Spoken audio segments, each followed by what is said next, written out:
This is Lorenzo, and this is the Training Design Taxonomy video series. It's the very first lesson on the 9 facets that you need to know about to learn how to design your own exercise program. Now, whether you're an exercise beginner, an athlete, or a personal trainer, you're going to learn how to design a balanced and integrated exercise program that you will do either at home or the gym in a way that will allow you to achieve your exercise goals. Whether you're doing it for yourself or for your clients, you'll learn everything you need to know about universal exercise program design. In this series and briefly in this video, you're going to learn the 9 facets of exercise program design that everyone needs to know to, number one, make sense of this taxonomy in terms of all the colors and frameworks. By the way, make sure to download the PDF that comes along with this taxonomy. Also, and later in the series, you're going to learn how to select from 16 total routines, 30 fitness benchmarks, and create either a beginner, an intermediate, or advanced training schedule that you or your clients can follow. Finally, by the end of the series, we're going to bring it all together into a 5-step exercise program design process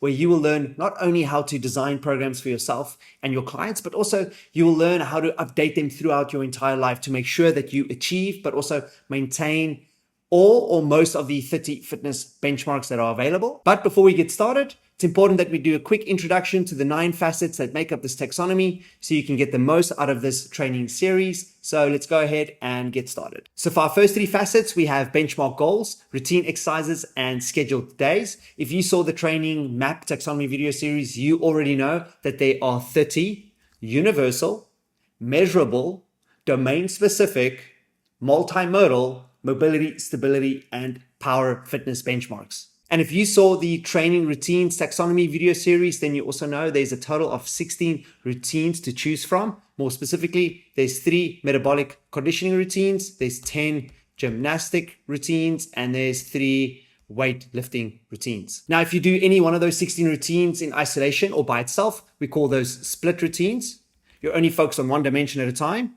But if you focus on 2 or more routines on the same day, we call those total body routines. As for our third facet, scheduled days is all about answering the question, when will you do what, where, and why?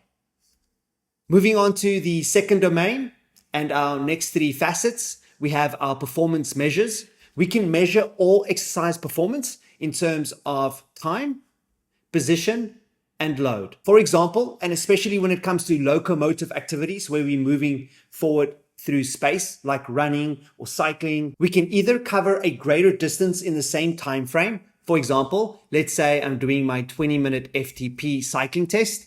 I'm trying to cover the greatest distance that I can in 20 minutes. So this would then be measured in terms of kilometers. Alternatively, I can try to cover the same distance in a shorter time frame. For example, if I was doing a 5-kilometer race, I am then trying to do it as fast as I can, which will then be measured in seconds. We therefore have 2 dominant measures of time: kilometers, distance, or seconds, time. And if we really want, we can also throw in watts, which is a measure of power. So kilometers, seconds, and watts. When it comes to controlling our own body weight, we have measures of position or range of motion. So for example, you can either get into a position or you can't. So think of, you can either do the middle split or you can't. You've achieved the full range or you haven't. So this gives us range. Secondly, we can either get into a position and then hold it motionless for time. So that will be measured in seconds. And finally, we can either move through the required range of motion either once or for the target number of repetitions. So we have measures of repetitions. So in total, we have range of motion. We also have seconds and we have reps. When it comes to controlling both our own bodies and external loads, we have measures of load. This can be measured also in terms of range. Can we do the movement or not? Next, can we do it consistently? Can we do a certain number of repetitions with a light load? That would also be reps. And finally, what's the maximum load with which I can move through the required range of motion, or my 1 repetition maximum, which is measured in kilograms? We therefore have 3 measures of load also, which are range of motion, we have repetitions, and then kilograms. So in summary, we have 3 measures of time: seconds, kilometers, and watts. We have 3 measures of position: range of motion, seconds, how long can you hold a position, and repetitions. And finally, 3 measures of load: range of motion, repetitions, and most importantly, kilograms. It's not only important that we understand these facets in isolation, but also how they relate to each other. So for example, if we combine these two, we get elemental measures. So for example, we can have benchmarks of time, benchmarks of position, and benchmarks of load. We have training routines focused on time, position, and load. And also we can think of different training days as having a primary focus either on measures of time, position, and load. As for our last three facets, we have our three training modalities: metabolic conditioning, also known as Metcon. We have gymnastics as a practice and weightlifting as a practice. As the name suggests, metabolic conditioning refers to the conditioning of certain metabolic energy systems, but while that's not the main focus, that's a byproduct of focusing on two very specific skills, namely speed and endurance.